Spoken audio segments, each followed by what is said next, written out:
Iran கையில் அவ்வளோ air defence system வந்து ஸ்ட்ராங் ஆக்கிட்டாங்க. அது எப்படின்னா சைனா கொடுத்துருக்கான், ரஷ்யா கொடுத்துருக்கான், அப்படி இல்லை, அவன் செல்ஃபாகவே அவன் வந்து உண்டாக்கி வச்சுருக்கான். இப்போ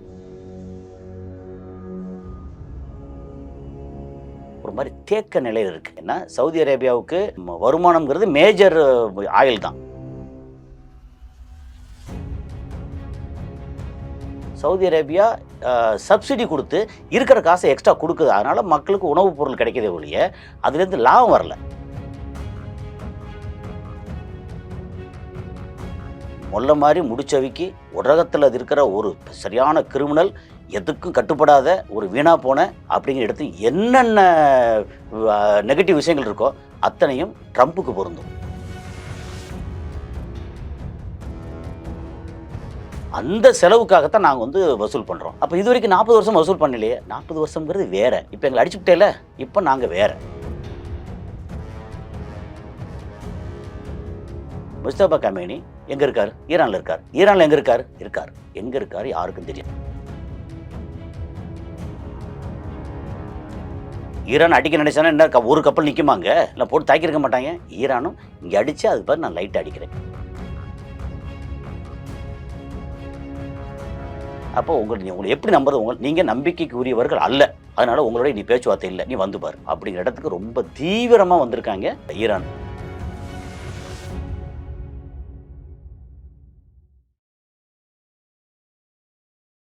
ஆண்டுதோறும் எண்ணற்ற மருத்துவ மாணவர்களை உருவாக்கி வரும் நாமக்கல் குறிஞ்சி அகாடமியில் ஒரு வருட சிறப்பு நீட் ரிப்பீட்டர் பயிற்சி, தமிழ் மற்றும் ஆங்கில வழி வகுப்புகள் தனித்தனியாக வருகின்ற 4/6/2026 முதல் தொடங்குகிறது. ஹாய் யூவர்ஸ், இன்னைக்கு நம்ம இன்டர்வியூல நம்முடன் இணைஞ்சிருக்க சிறப்பு விருந்தினர் சர்வதேச செய்தி ஆய்வாளர் திரு கசாலி அவர்கள். வாங்க பேசுவோம் சார். வணக்கம் சார். வணக்கம் டேவிட். சார், இந்த ஈரான் அமெரிக்கா போர் இந்த வாரம் முடிவுக்கு வந்துடும், எல்லா பிரச்சனையும் முடிஞ்சிருச்சு அப்படின்னு எதிர்பார்த்த டைம்ல வந்து நான் எண்டு கார்டு கொடுத்துறேன் அவ்வளோ சீக்கிரம் அப்படின்னு சொல்ற விதமா ட்ரம்ப் அவர்கள் வந்து ஈரான் மேல தாக்குதல் பண்ணியிருக்காரு. இதுக்கு ஈரான் சைட்ல இருந்து இதுக்கப்புறம் நாங்கள் பேச்சுவார்த்தைக்கு வரவே மாட்டோம் அப்படின்னு சொல்லியிருக்காங்க. என்ன நடந்திருக்கு சார் இந்த பிரச்சனையில? 2 விஷயம் நடந்திருக்கு, அல்ல 3 விஷயம் நடந்திருக்கு. ஒரு பக்கம் பேச்சுவார்த்தை நடந்திருக்கு, இன்னொரு பக்கம் அமெரிக்காவோட தாக்குதல் நடந்திருக்கு, மூணாவது பக்கம் நீங்கள் சொன்னீங்கல்ல இனிமேல் வந்து இவங்களோட பேச்சுவார்த்தையே கிடையாது, நீங்கள் வந்து நாங்கள் வந்து வாரு அப்படின்னு சொல்லி நிற்கிறாங்க. இதுதான் நடந்திருக்கு. அது என்னென்னா, வழக்கம் போல் இந்த ஹர்மோஸ் ஜலசந்தியை அடைச்சி வச்சுருக்காங்க. அடைச்சினா என்ன, பூரா குறுக்க வந்து கம்பி கட்டி அடைக்கிறது இல்லை. இப்போ சம்மந்தம் இல்லாத வேற கப்பல் சம்மந்தம் இல்லாமல் வந்துச்சுன்னா போட்டு தாக்குறாங்க. சரி நாங்கள் தாண்டி போகிறோம், தள்ளி போகிறோம் அப்படின்னா அங்கே கன்னிவெடி வச்சுருக்காங்க. ஓகே, கன்னிவெடி இல்லாத இடம் ஏதோ இந்த இடத்துல ரூட்டில் போங்க அப்படின்னா அதெல்லாம் கிளியர் பண்ணி கொடுக்குறாங்க. அந்த ரூட்டில் தான் போக முடியுது. சைனா கப்பல், சில இந்தியா கப்பல், ரஷ்யா கப்பல், மற்றெல்லாம் வந்து வேறு யூரோப்பியன் சில கப்பல்லாம் வருது. இஸ்ரேல் சம்மந்தப்பட்ட கப்பல் வந்து வர முடியல. ஓகே, இது இப்படி கன்னிவெடி வச்சுருக்கோன்னு சொல்லி போயிட்டு நேரத்தில் ஒரு 2 நாளைக்கு முன்னாடி நாளில் வந்து என்ன பண்ணிட்டாங்க, இவங்களோட இஸ்ரேலோட ஒரு பெரிய ட்ரோனு அல்ல சின்ன விமானம், ஆளில்லா விமானம், அது வந்து அது என்னென்னா இந்த மாதிரி உளவு பார்க்குற விமானம், அது ஹர்மோஸுக்கு மேலே அந்த பக்கம் பந்தர பாஸ் ஹர்மோஸ் போய் சுற்றிட்டு இருக்கு. பார்த்தாங்க, என்னடா அது சம்மந்தம்லாம் வந்துட்டுருக்கு. பார்த்தோன்னே சரி இது உளவு பார்க்குறேன்னு சொல்லிட்டு போட்டு தாக்கிட்டாங்க. ஈரான் கையில் அவ்வளோ ஏர் டிஃபென்ஸ் சிஸ்டம் வந்து ஸ்ட்ராங் ஆக்கிட்டாங்க. அது எப்படின்னா சைனா கொடுத்துருக்கான், ரஷ்யா கொடுத்துருக்கான், அப்படி இல்லை, அவன் செல்ஃபாகவே அவன் வந்து உண்டாக்கி வச்சுருக்கான். இப்போ ஆனால் நாங்கள் எங்களோட தற்காப்புக்காக தான் நாங்கள் அடிச்சுன்னு அமெரிக்கா சைட்னு சொல்கிறாங்க. இதெல்லாம் தற்காப்பு. அது முந்தாநாள் பண்ணது. அதுக்கப்புறம் வந்து பேச்சுவார்த்தை எடுத்திங்கன்னா அதில் வந்து முன்முனைப்பாக இருக்கிறது வந்து பாகிஸ்தான். ஓகே, அதுக்கப்புறம் இதில் வந்து இன்னும் பிரச்சனை தீரணும் அப்படின்னு ரொம்ப என்னது ஆக்ரோஷமாக அல்லது ரொம்ப விருப்பப்பட்டு இது இப்போ சீக்கிரம் முடிஞ்சிடணும் அப்படின்னு நினைக்கிறது பொதுவாக ஜிசிசி கண்ட்ரி. இது Saudi Arabia, UAE, Qatar, Bahrain, Kuwait, Oman. இந்த 6ல் வந்து சவுதி அரேபியா, யுஏஇ, கத்தார் இவங்க வந்து ரொம்ப ரொம்ப முக்கியமாக ஆர்வமாக இருக்காங்க. ஏன்னா அவங்களுக்கான தினந்தோறும் ஆன லாஸ் இருக்குல்ல, ரொம்ப ஹெவி லாஸு சமாளிக்க முடியல. ஏன்னா இங்கே சவுதி அரேபியா பார்த்திங்கன்னா 2030 அப்படிங்கிறதுல ஒரு மிகப்பெரிய ப்ராஜெக்ட் பண்ணியிருக்காங்க. உலகத்தின் டாலஸ்ட் டவர் புர்ஜ் கலிஃபாவோட பெருசாக வந்து ரியாதில் ஒரு டவர் வந்து பண்ணிட்டுருக்காங்க. கன்ஸ்ட்ரக்ஷன் நடந்துக்கிட்டு இருக்கு. இப்போ 2026 ஆச்சு, இன்னும் 4 வருஷம் தான். அதுக்குள்ளே வந்து 1 கிலோமீட்டருக்கு அண்ணாந்து பார்க்குற மாதிரி டவர் பண்ணணும். இங்கே வந்து ஐ திங்க் 865 மீட்ரு அப்படின்னா 3/4 கிலோமீட்டர் தாண்டி 1 கிலோமீட்டருக்கு கொஞ்சம் கீழே அவன் வந்து 1 கிலோமீட்டர் அப்படின்ற அளவுக்கு உயரமாக பண்ணணும்னு சொல்லி கன்ஸ்ட்ரக்ஷன் நடந்துக்கிட்டு இருக்கு. அது போக வேறு வேறு ப்ராஜெக்ட் அதெல்லாம் ஓப்பன் பண்ணி விட்டுட்டு சவுதி அரேபியா முன்னாடி ரொம்ப இறுக்கி கட்டி ஒரு மாதிரி இந்த நாட்டை வந்து ஓப்பன் பண்ணி விட்டு பார் இருக்குது, தேட்டர் இருக்குது, யார் வேணாலும் வரலாம். மெக்கா மதினாவில் வந்து முன்னாடி 30 கிலோமீட்டருக்குள்ளே யாரும் வர முடியாது. இப்போ அதெல்லாம் ஓப்பன் பண்ணி விட்டு மெக்கா மதினா உள்ளுக்குள்ளே வந்து ஒரு குறிப்பிட்ட வளையம், இதுக்கு உள்ளே வந்து வேறு நான் முஸ்லீம்ஸ் வர முடியாது, மற்றவங்கெல்லாம் வந்து பார்த்துக்கலாம் அப்படின்னு கொஞ்சம் ஓரளவு தூரத்துலேருந்து மெக்கா இதுதானா அப்படிங்கிற மாதிரி அப்புறம் மதினா இதானா அப்படின்னு. ஏன்னா மெக்காங்கிறது வந்து ஹரம் ஷெரீஃப்னு சொல்லுவாங்க. அது வந்து முஸ்லீம்களுக்கு ரொம்ப புனிதமான ஒரு தலம் அது. மதினா அப்படிங்கிறது வந்து முகமது நபி வந்து அடக்கம் பண்ணப்பட்ட இடம். ஸோ அந்த மாதிரி ரொம்ப ரெண்டுமே 2 புனிதமான இடங்கள். அப்போது ஹஜ்ஜுக்கு போகிறாங்க அப்படின்னா இப்போ நம்ம பேசிட்டு நேரத்தை ஹஜ்ஜு டைம் அங்கே பார்த்தா லட்சக்கணக்கான ஆட்கள் வந்து உலகத்துலேருந்து கூடுவாங்க. என்னென்னா கடமையில் வாழ்நாளில் வசதி உள்ளவங்க வாழ்நாளில் ஒரு முறையாவது ஹஜ்ஜு பண்ணணும் அப்படிங்கிறது. ஓகே, அப்போ அது கூடுறாங்க. ஸோ அந்த இடத்துல கூட குலோஸாக போய் பார்த்துக்கலான்னு மொத்த சவுதி அரேபியா நிறைய ஓப்பன் பண்ணி விட்டாப்புல. ஓகே, அப்போது ஓப்பன் பண்ணி விட்டா தான் வெளிநாட்டிலேருந்து பணம் இன்வெஸ்ட்மெண்ட் வந்து சேரும். இன்வெஸ்ட்மெண்ட்டாக சாதாரண இன்வெஸ்ட்மெண்ட் இல்லை. அது வந்து ஒரு 10,000 கோடி, 20,000 கோடி, 50,000 கோடி, 1,00,000 கோடி அப்படின்னு நிறைய வரணும். சரி, அந்த நாட்டில் பணம் இல்லையா அப்படின்னா வெளியில் சாதாரண நம்ம பார்வைக்கு பார்க்கும்போது பெரிய பணக்காரப்பா எக்கச்சக்கமாக ஒரு 40 கார் வச்சுருக்காரு, இது வச்சுருக்காரு, அதெல்லாம் ஓகே தான். ஆனால் அதை விட தாண்டி நம்ம வந்து கட்டணும். இப்போ உதாரணத்துக்கு உங்கள் கையில் வந்து ஒரு 10 கோடி ரூபா வச்சுருக்கீங்க. ஓகே, பெரிய பங்களா, கார் இருக்குது, எல்லாம் இருக்குது, ரைட், ஓகே. நீங்கள் வந்து திடீர்னு வந்து ஒரு 100 கோடி ரூபாய்க்கு ஒரு பெரிய டவர் கட்டணும்னு நினைக்கிறேன்னு வச்சுக்கலாம். இடத்த வாங்கணும், டவர் கட்டணும் நினைக்கிறீங்க. காசு கையில் இருக்குது 10 கோடி, இன்னும் கடன் வாங்கினா இன்னும் ஒரு 20, 30 கோடி வாங்கலாம், மிச்சம் 50 கோடி. அப்போது நீங்கள் வந்து ஏழையா அப்படிலாம் கணக்கு இல்லை, நீங்கள் பணக்காரர் தான்.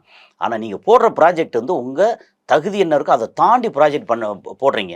அப்படி தான் துபாய் போட்டாங்க. அவனுக்கு என்ன இருக்கோ அதை தாண்டி ப்ராஜெக்டை பிளான் பண்ணி கொஞ்சம் கொஞ்சமாக அச்சீவ் பண்ணோம். அப்போ இதுக்கு என்ன கணக்கு?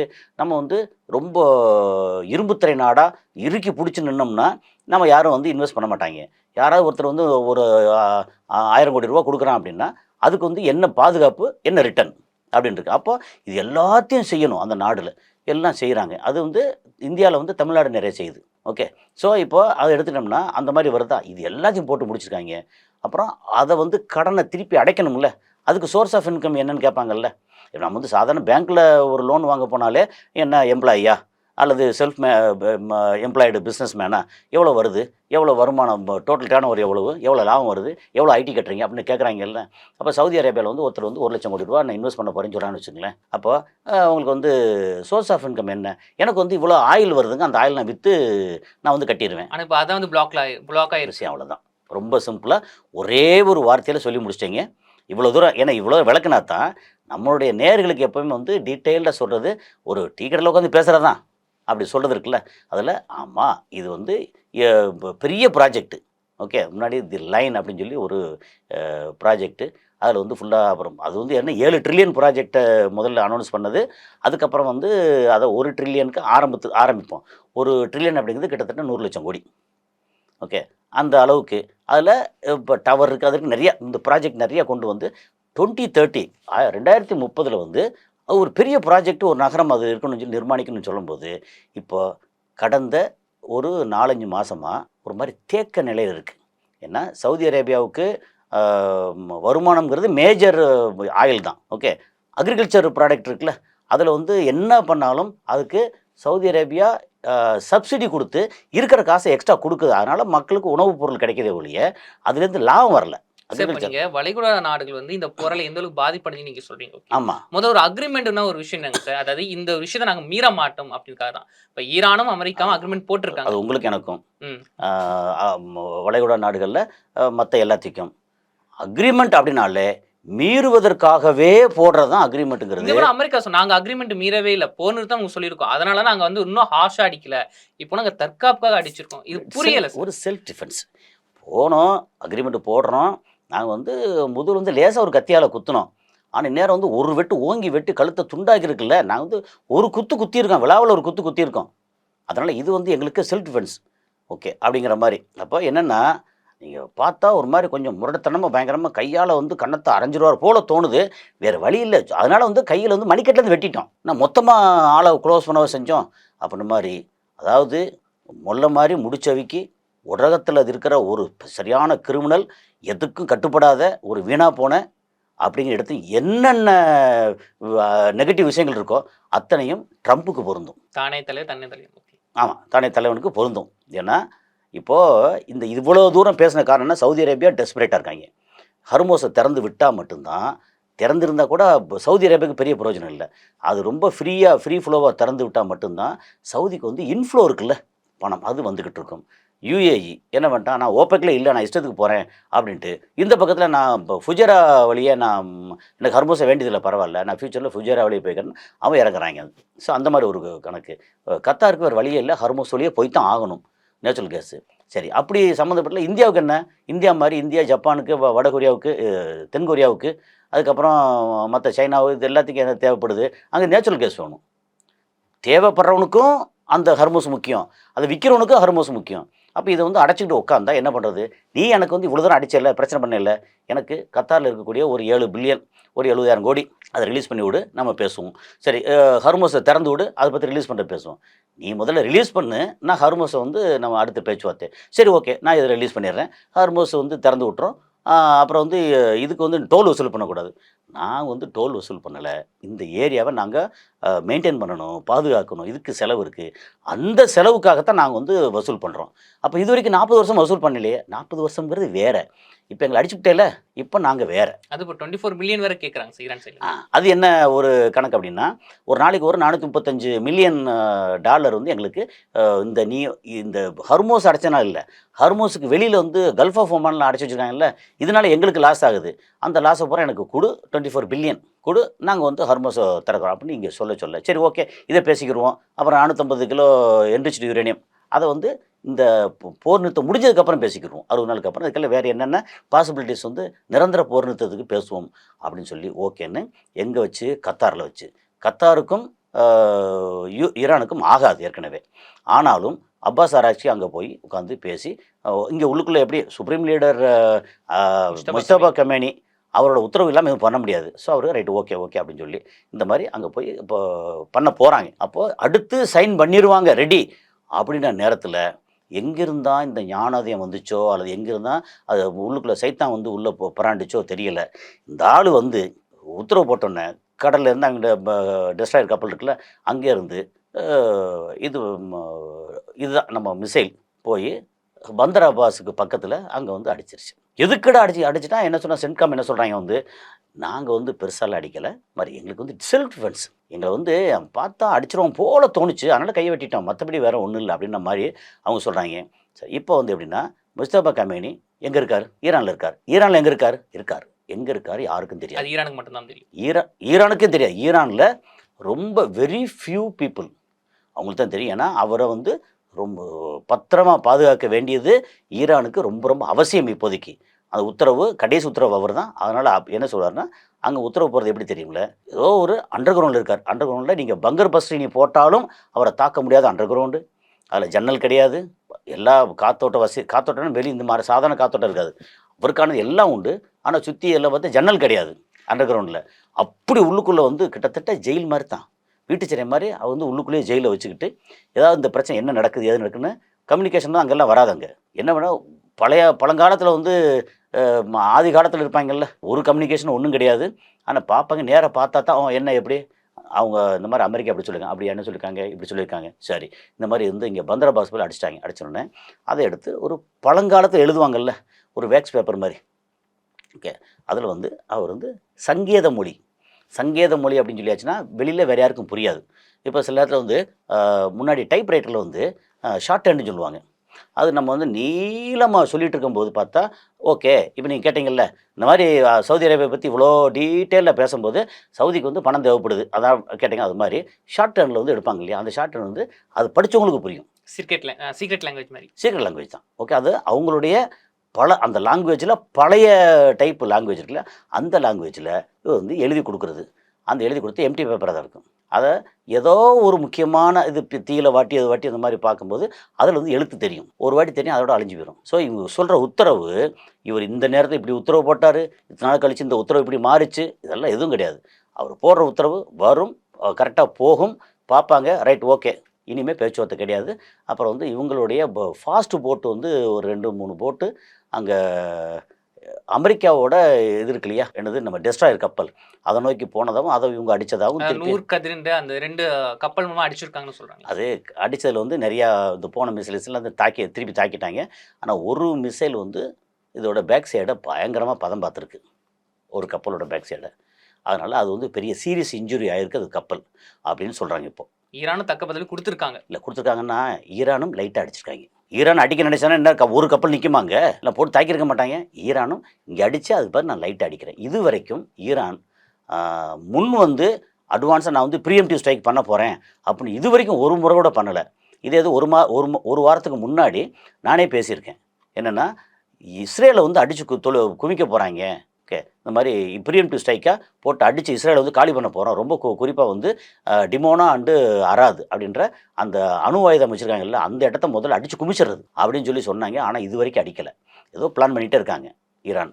இந்த மாதிரி ஒரு சூழலில் பேச்சுவார்த்தை இதில் வந்து முக்கியமாக இவங்க இஸ்லாம் பார்த்தீங்கன்னா இப்போ பாகிஸ்தான் கத்தாரில் வச்சு, அதுக்கப்புறம் சவுதி அரேபியா, துருக்கி, ஈஜிப்டு, அப்புறம் வந்து யுஏஇ, சவுதி அரேபியா எல்லாம் சேர்ந்து ஓகே எல்லாம் பேசி இப்போ ஒரு 60 நாளைக்கு நம்ம சீஸ்ஃபயர் போட்டு எல்லாம் சைன் பண்ணுவோம் அப்படின்னு சைன் பண்ண நேரத்தை அடிச்சிட்டாங்க. திரும்ப வந்து இப்போ வந்து இனி ஒரு இவங்களோட அக்ரிமெண்ட்டே கிடையாது.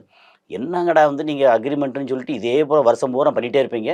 ஏற்கனவே வந்து போன பிப்ரவரி 27 3வது கட்ட பேச்சுவார்த்தையில் ஜெனீவாவில் பேச்சுவார்த்தை எல்லாம் முடிஞ்சு ஓகே, அடுத்து மார்ச் 2 அடுத்த கட்ட பேச்சுவார்த்தை, அதில் வந்து கடைசியாக வந்து சைன் பண்ணி முடிச்சிருவோம், ஒரு பாசிட்டிவாக வருது அப்படின்றப்ப 28 போட்டு அடித்து எல்லாத்தையும் குமிச்சிங்க, ஸ்கூல் பசங்களாம் கொன்னீங்க.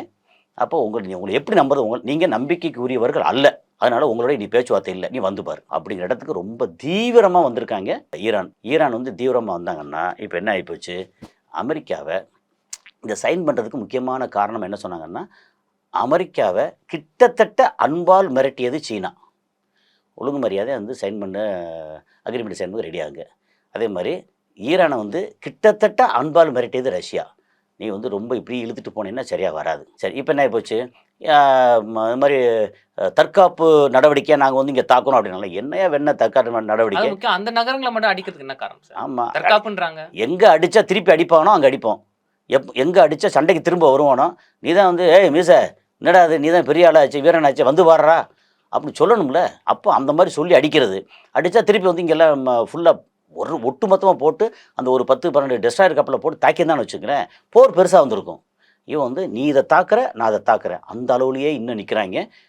அதுக்கு என்ன காரணம் அப்படின்னா, மேலே இருந்தவங்களுக்கு வந்து ரஷ்யாவிலேருந்து சைனாவிலேருந்தும் ஒரு இன்ஸ்ட்ரக்ஷன் அல்லது பேச்சுவார்த்தை இருக்கும்ல, எல்லாம் டீட்டில் வரும்ல, நீ ரொம்ப போட்டு தாக்கிறாத, அவன் திரும்ப வந்து தாக்க வந்தால் எல்லாரும் சேர்ந்து யுத்தமாக வந்துடும், 3ஆம் உலக யுத்தம் வந்துடும். 3ஆம் உலக யுத்தம் வந்தால் உலகத்தோட ஃபைனல் அழிவு, அவ்வளோதான், அது வேண்டாம் அப்படிங்கிறதுக்காக ரொம்ப இழுத்து பிடிக்கிறாங்க. ஆனால் என்ன சொல்கிறாங்கன்னா, இது இப்படியே நிற்கட்டும், அடிச்சுட்டே இருக்கட்டும், நீயும் கஷ்டப்படு பரவாயில்ல, நாங்கள் சப்போர்ட் பண்ணிக்கிறோம். அமெரிக்காவும் கஷ்டப்பட்டு துண்டக்கானம் துணிக்கான ஓட போகிறாங்க. அமெரிக்காவுக்கு உள்ள அங்கே இருக்கிற பிரச்சனை பார்த்தீங்கன்னா தாங்க முடியாத பிரச்சனை. இதனால சரி, லாஸ்ட் கொஸ்டின். இப்போ அமெரிக்கா வந்து சொல்லாமே அடிச்சுட்டு கிட்ட தற்காப்புன்னு சொல்றாங்க. இப்போ ஈரான் அது பதிலடி கொடுத்துருக்காங்க. ஆனா இதே மாதிரி ஈரானும் சொல்லாம கொள்ளாம அவங்க ஒரு பதிலடி கொடுப்பாங்களா? இது அடுத்த கட்ட நகர் கொடுக்க மாட்டாங்க. ஈரான் வந்து இவங்க பேச்சுவார்த்தை இது, நீ வந்து அங்கே பேச்சுவார்த்தை இதுக்கப்புறம் வேணாம் சொல்லியிருக்காங்க. வேணாம், பேச்சுவார்த்தை கிடையாது. இனி வந்து அங்கே அப்படியே நீ அங்கே நின்றுட்டே இரு, நாங்கள் வந்து இந்த பக்கம் போயிட்டே இருக்கோம், அப்புறம் ஏதாவது நீ வந்து அடிக்க வந்து நான் திருப்பி அடிக்கிறோம், உன்னை கொஞ்சம் கொஞ்சமாக அடித்து நகர்த்துறோம். ஈரான் கையில் எக்கச்சக்கமான இன்னும் வந்து ஆயுதம் வச்சுருக்காங்க. ஆனால் நாங்கள் வந்து இதை நகர்த்திட்டே இருக்கோம். நீ வந்து நிற்கும் போது ஒரு நாளைக்கு வந்து $2 பில்லியன் வந்து அவங்களுக்கு செலவாகுன்னு சொல்லிட்டு இருக்காங்க. சென்காம் முன்னாடி சொன்னது, ஒயிட் ஹவுஸு சென்காம் சொன்னது, அங்கே நீ அங்கே நிறுத்தி வைக்கிறனால ஒரு 10-20 கப்பல் நிறுத்தி வைக்கிறனால உங்களுக்கான செலவு ஓகே $2 பில்லியன் 20,000 கோடி ரூபா கிட்டத்தட்ட ஒரு நாளைக்கு. இப்போ வந்து 50 நாள் போச்சு அப்படின்னா ஒரு 100 பில்லியன். அப்போ என்னாச்சு, மிகப்பெரிய பணம். இப்படி போயிட்டே இருந்தேன்னா அதனால் அவுட்கம் என்ன, முன்னாடியெல்லாம் வந்து ஒரு $100 பில்லியன் செலவு பண்ணான்னா 500 பில்லியன் வரவு பார்ப்பாங்க. ஏன்னா அங்கே பூரா வந்து ஆட்டையை போட்டு அவங்க பேரில் ஓட்டேரி நரி எழுது அப்படின்னு சொல்லி சொல்லுவாங்கல்ல, அப்படி எழுத முடியல. இப்போ இவங்க ஸ்ட்ராங்காக நிற்கிறாங்க. IRGC ரொம்ப தெளிவாக அங்கேருந்து இன்ஸ்ட்ரக்ஷன் வந்துருச்சு, முஜ்தபா கம்யூனிட்டிலேருந்து வந்துருச்சு, இனிமேல் பேச்சுவார்த்தை சமாதானம் அக்ரிமெண்ட் எதுவும் கிடையாது, நீ அப்படியே நான் எப்படியே இருக்கேன் பார்த்துக்கோ, நீயா நானான்னு பார்த்துக்குருவோம் அப்படின்ற அளவுக்கு இருக்காங்க. அமெரிக்கா தன் அழிவை அந்த மண்ணை வந்து தன் தலையில் தானே அள்ளி போட்டுட்டு அங்கே உட்காந்துருக்கு. அதுக்கு முக்கியமான காரணம் தெரியுமா, இந்த கிறுக்கு அதிபரை திரும்ப தேர்ந்தெடுத்தது. அதான் சொல்லுவாங்க, முன்னாடி வந்து நிறைய அமெரிக்காவில் போனால் பெரிய புத்திசாலின்னு சொல்லுவாங்க. புத்திசாலிலாம் சேர்ந்து ஒரு கிறுக்கனை தூக்கி முன்னாடி தூக்கி வச்சா எப்படி என்ன நடக்கும்? இப்படி தான் நடக்கும். அமெரிக்கா வந்து தன் அழிவை நோக்கி சென்று கொண்டிருக்கிறது அப்படிங்கிறது தான் இப்போ நடந்த விஷயம். நன்றி சார். ஈரான் அமெரிக்கா போரை பற்றி பல அப்டேட் நியூஸ்களை எங்க கூட பகிர்ந்துக்கிட்டீங்க. நன்றி. தொடர்ந்து பேசுவோம். நன்றி. ஆண்டுதோறும் எண்ணற்ற மருத்துவ மாணவர்களை உருவாக்கி வரும் நாமக்கல் குறிஞ்சி நீட் அகாடமியில் 1 வருட சிறப்பு நீட் ரிப்பீட்டர் பயிற்சி தமிழ் மற்றும் ஆங்கில வழி வகுப்புகள் தனித்தனியாக வருகின்ற 4/6/2026 முதல் தொடங்குகிறது.